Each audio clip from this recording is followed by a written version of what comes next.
Don't give up, you gon' be on. Don't give up, don't give up, give up. Don't give up, you gon' be on. Don't give up, don't give up. Greetings, Redheads. Thank you for joining me in another episode of your favorite show, which is the one and only Red's View.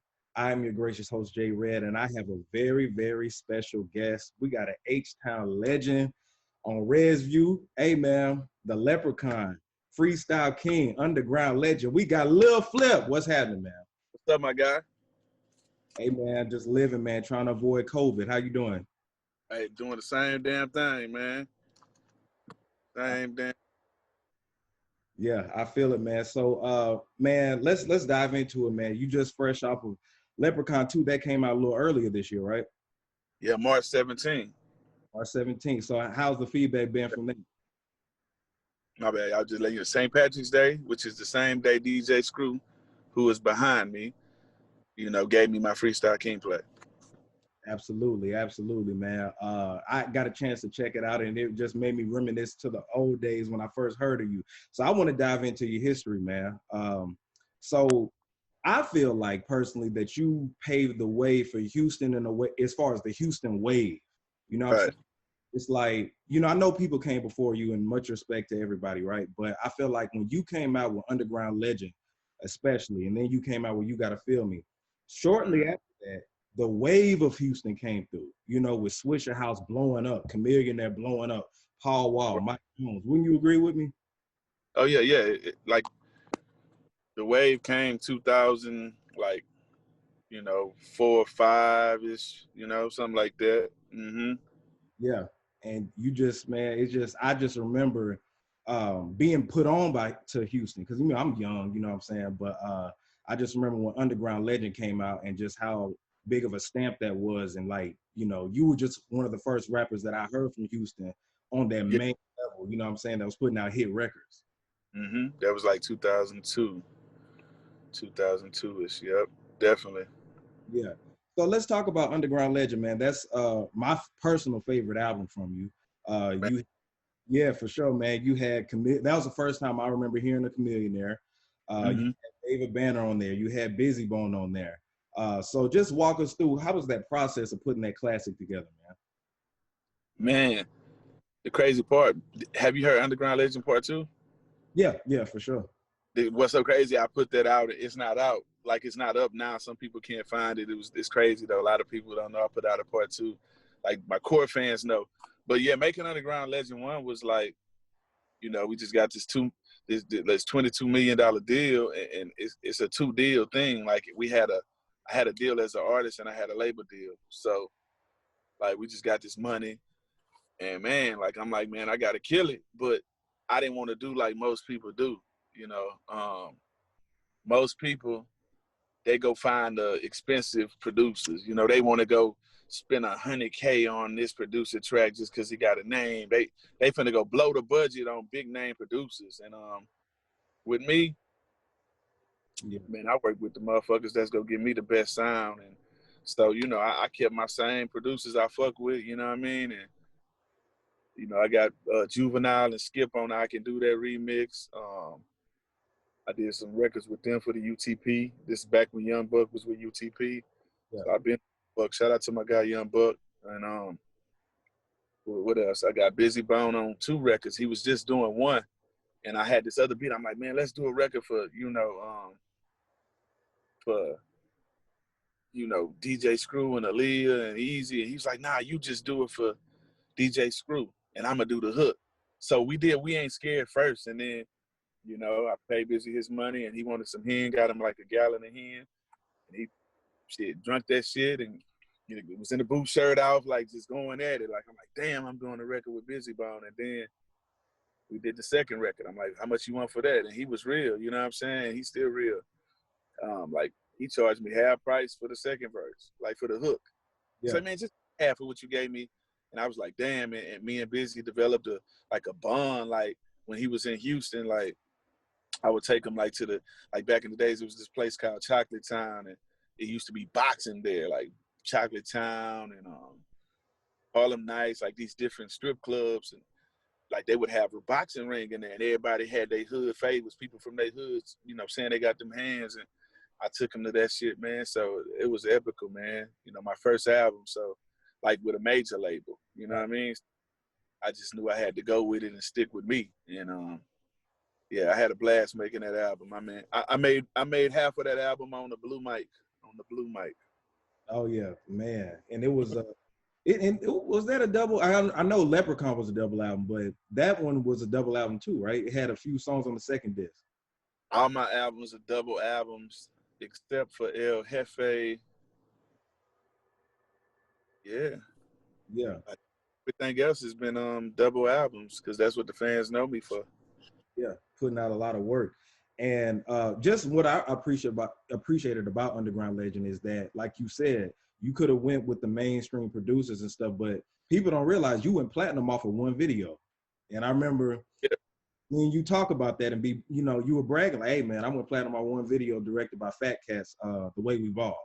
So yeah, I co-directed that video as well. All my videos, I co-directed them or directed them and helped write the treatment and shit. But yeah, and I should have shot more videos. I don't know what the fuck we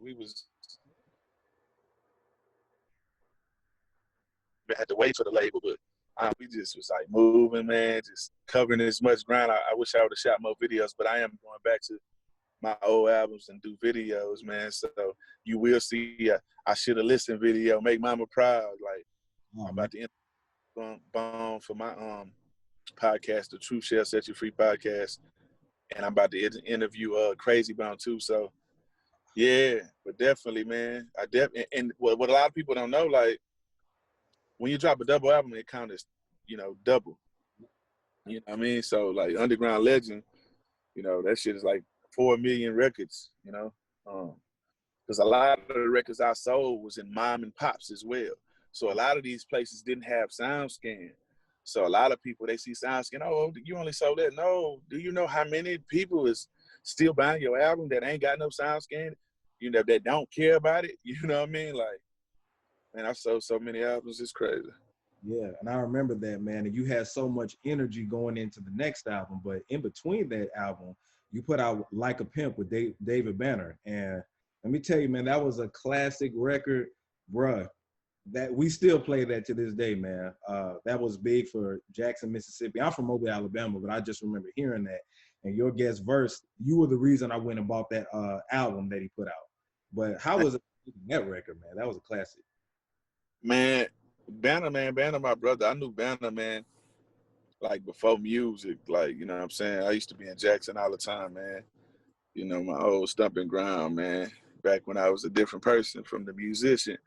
And, man, I knew about him and I always seen him working as well. And one thing I love about being around Banner, man, Banner, he showed me, like I know Busta Rhymes and I know Flavor Flav, they crazy when it comes to performing on stage, running around, jumping, like energy. But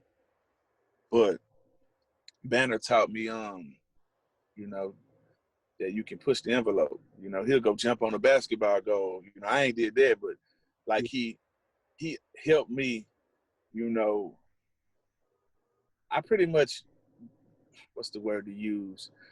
I'm a sponge, so I pretty much sat back and I watch what people do. You know what I mean? And it's different ways to invoke emotion in these records, right? And a lot of down south rappers, especially from H-Town, laid back, popping trunk, mellow.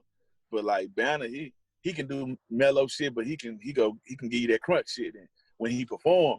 So he helped me bring my energy to a different level. I'm like, okay, I need to try, making some fight music. And then I took a lot of trips to Atlanta fucking with Camp and Baby D and, Pastor Troy. So like, yeah, that's why I'm able to make like laid back shit for the ladies, crunk shit. Like I don't have one style. Most rappers, they got one style. It don't matter. Yeah, for sure. Yeah, you were able to blend it. And I think the next album that you will put out, You Gotta Feel Me, blended in all of that because you had the Sunshine, you had Game Over, you had the tracks with DTP, Dipset, Yep. But because when that album came out, I feel like that's when you were just like that #1 artist. You know what I'm saying? Like you just had those, like I said, Game Over and Sunshine were just constantly on the radio. What was the time like at that time for you? Man, Hmm. like, hey, time to get another ring.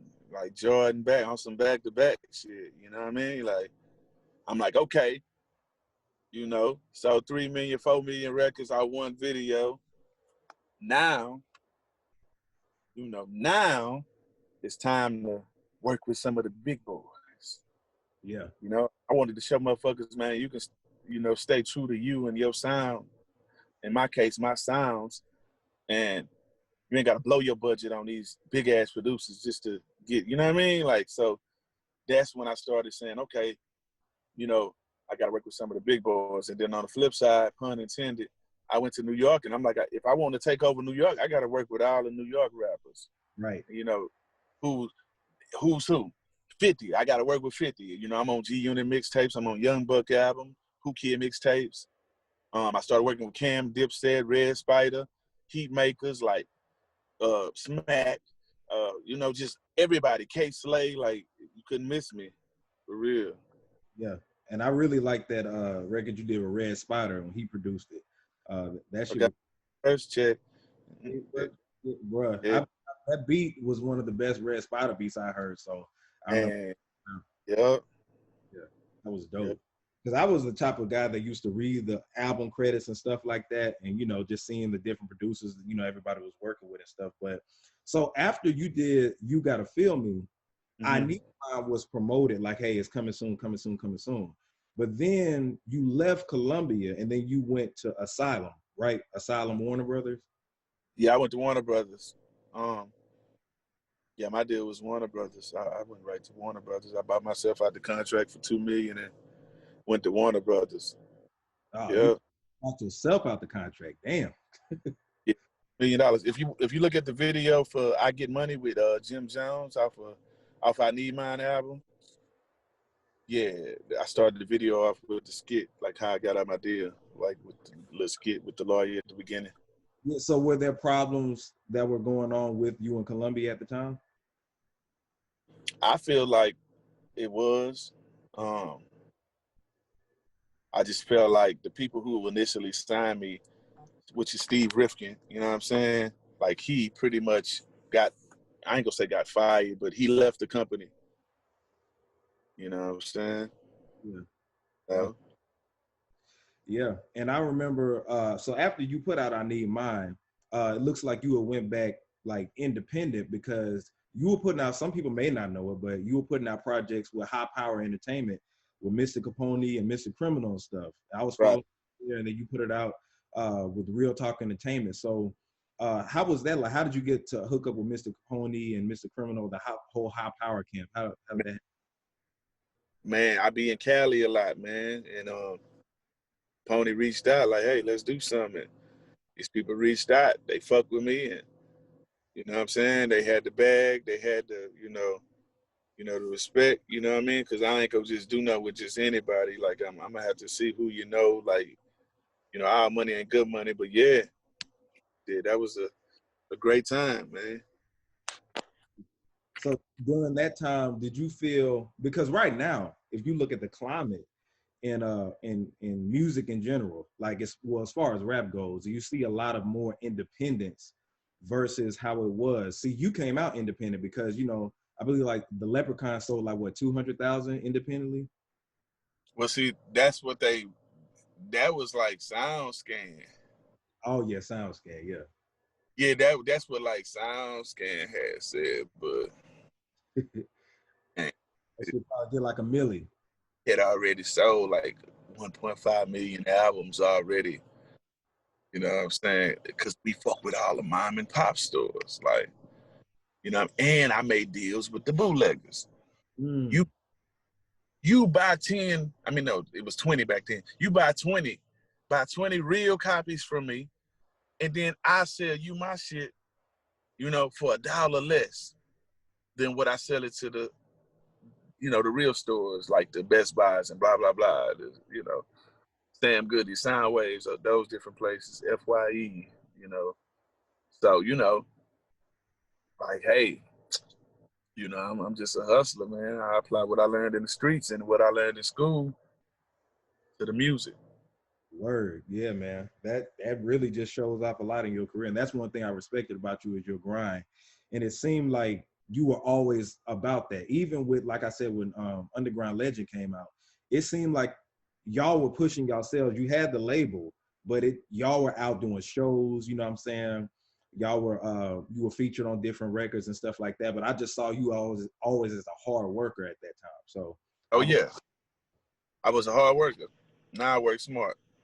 My hard work. Yeah, for sure. So another thing I wanted to ask you about.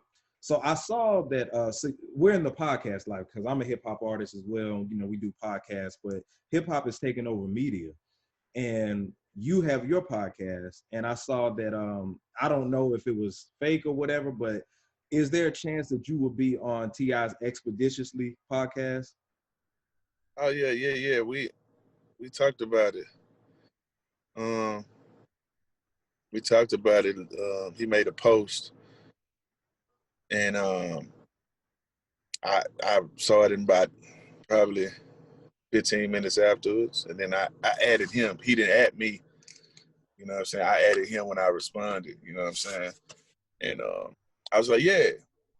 I said we can do it, but we both got to film it for our podcast. Like it's gonna be on your podcast and mine. You know what I'm saying?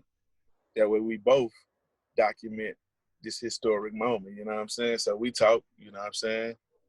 So we communicate and we planning it out. It's gonna be super dope when we do it. You know what I mean? So he doing this shit right now with his podcast, getting his interviews, and I'm doing the same thing. We getting our content. But yeah, it's gonna happen real soon, man. It's gonna shake the world, man. Oh yeah, because if they talk about versus battles, you know how these versus battles get like millions of views and stuff, right? Right. You and Tip are on both of each other's podcasts and y'all talk about everything with that situation that happened, I already know that shit's gonna blow up like crazy. It's gonna shut the internet down. Definitely. Yeah. So also with DJ Screw, right? Shout out to DJ Screw. He was your mentor, your Easy E. He has a movie that's coming out. I saw a trailer for it. I'm not sure if it actually came out already or if it's still coming out, but are you a part of that project or had your hands in it at all? As of now, nah, nobody's reached out to me. I think it's like a series or whatever. I don't think they done. Yeah. Yeah. Because DJ Screw, of course, you know, he's the reason that we got Screwed Up Music and the Screwed Up Sound. But like I said, you're one of the artists that actually put it on, you know, made it mainstream rather. And so you remember that time, it was like 05, 06, right? Right. The Houston wave happened.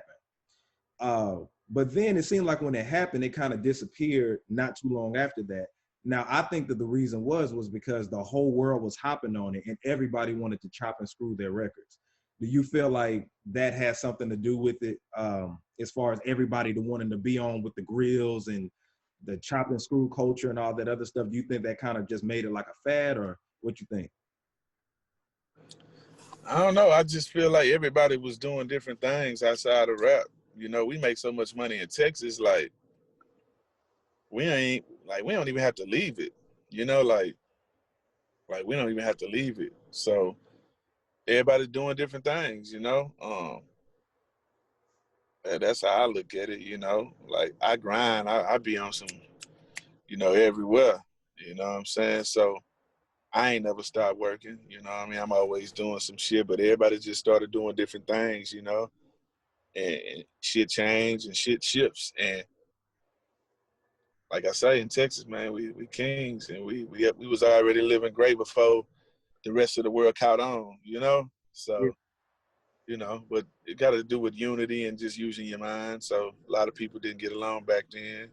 Now it's more unity, you know what I'm saying?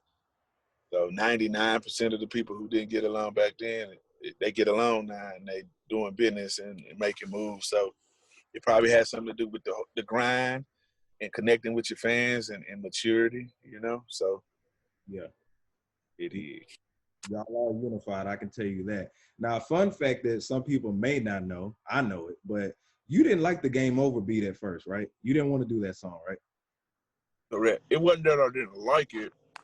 It was this. It was the fact that it was some people from my town had a record to the Game Over beat, the Pac-Man beat, to, not the exact same beat, but the Pac-Man sample. Right. Then Benny Siegel, I think, I don't know how many years prior to that, but he had put out, The Truth, his album, and he had a record on there called Mac Man over the Pac-Man beat.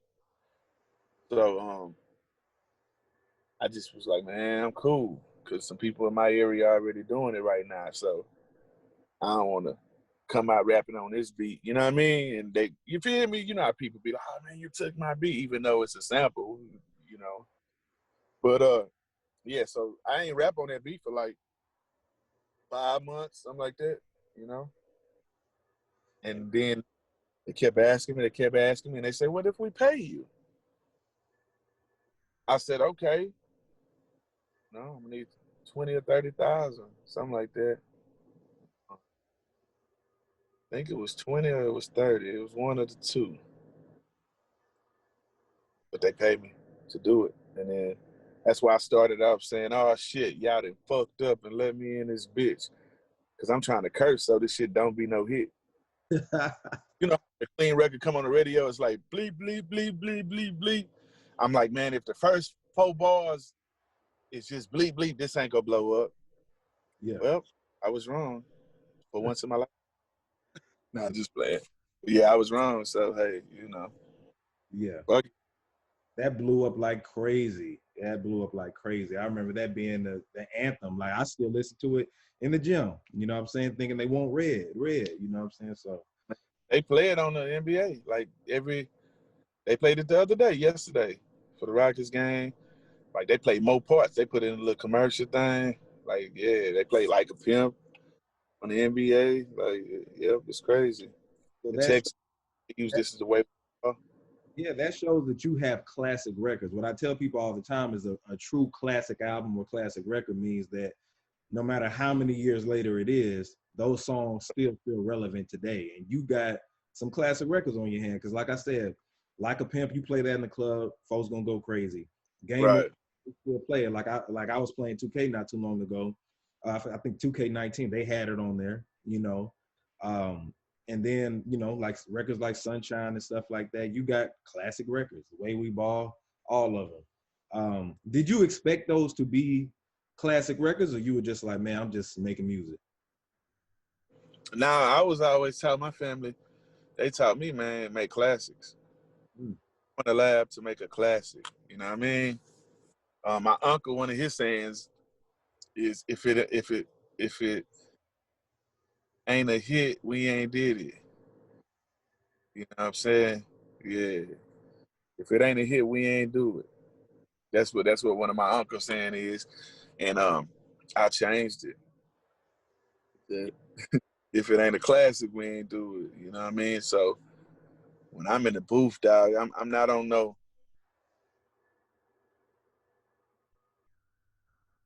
All right, let me just read through this track. How can I dissect this shit like the Black Dr. Kevorkian I am? Yeah, yeah, for sure, man. And so I see DJ Screws in the background. Everybody should see it. So getting back on DJ Screw, what were your best moments with him? Man, all of them, but some of the ones that stand out is shooting pool with him. He beat me with 2 hands, obviously, but then he beat me with 1 hand like 3 times. But that was one, and being at his house, pulling up with him and counting money, like helping him count money after one of the car shows. Like he had a whole bunch of screw tapes and sold out the motherfuckers, and I literally helped him count like between 100,000, like almost 140, some shit like that. Like I'm like, damn, dog. Yeah, Yeah, this what I'm for real about it. Like this, I need this. You know what I'm saying? yeah. Shout out to DJ Screw, RIP. And one the last things I want to ask you, man. People, maybe the newbies may not know, but you go by Freestyle King. Explain where that name came from, so they'll know, this new generation. It come from me being off the top of the head. It came from DJ Screw. You know, a freestyle is when you rapping off the top of the head. No premeditated rhymes, no rehearsed. You know, just off the top of the head. You know what I'm saying? Real life. Yeah, for sure. I always remember that, man. You used to freestyle off the top of the dome. You could flip it fast too, because a lot of people can't do that. Because you were freestyling a little fast, you know, flipping it. That's how you got your name, right? Flip, little flip for flipping rhymes. Yeah, well, that's one of the ways. It first started from me flipping. You know what I'm saying? Like flipping, and then, you know, hustling, selling, whatever I got. Like, I'm just a hustler. Like, I used to get the Jordans 2-3 months early from Active Athlete by my hood, and, you know, 2 weeks before they come out, I sell them. You know, buy them for like $400 and sell them to somebody for like, you know, $300. You know, after I wear them for a couple months, but I had different pairs. You know, and I wouldn't fuck them up. You know what I mean?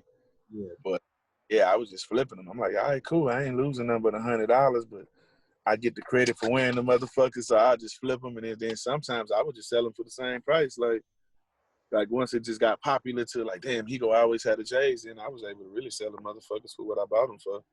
And then I started getting discounts on them, so then I flip the colors. I wear one red Jordan, one white one, you know. So, you know, really, I literally flip, pun intended. Yeah, for sure, man. That's dope, man. So yeah, shout out to Lil Flip, man. So your podcast is out. You have that's like your own version of Drink Champs, because you have different celebrities that come in. You just say Crazy Bone's gonna be on there next, right? Yeah, we got Crazy. We go interview him. We don't know when it's gonna air. I air my shit like a OG new person, the bridge to. But yeah, like I been was gonna do a podcast probably like 8 years ago, but I kept putting it off because I had other stuff to do, and I just knew I wanted my podcast to be different. You know what I'm saying? I knew I wanted a wheel. I knew I wanted games involved in my podcast, and I knew I wanted my shit to look like the WWF. Like I got 3 main sets. You know what I'm saying? And then sometimes we'll do an episode like here and there, studio, restaurant. Just we'll mix it up a little bit. But my main set with them lights, man, I'm just saying, man, like ain't nobody podcast looking like mine. You know what I'm saying? But yeah, shout out to the Drink Champs. It's crazy, you know what I'm saying? Because like we smoke and we drink on that shit too. You know, they're my guys or whatever. I just knew though, like, you know, a while back when I did do my podcast, I wanted a wheel. Like I'm infatuated with Wheel of Fortune, so I call mine Trill of Fortune. But yep, so the questions be on the wheel for the guests, like, you know. So it's dope as fuck, you know. Yeah, for sure. How But can people? we interviewed the DOC already, Lordy B, Steve Francis, Peso, Dallas Artist, DSR, Tom. We got who else? We got Akon on that floor, Mayweather. We was in Miami. We got, man, it's so many. Who else? Fuck, we got Slim Thug, we got Zero, we got Kiki, we got K Reno, Pow Wow coming in a couple weeks.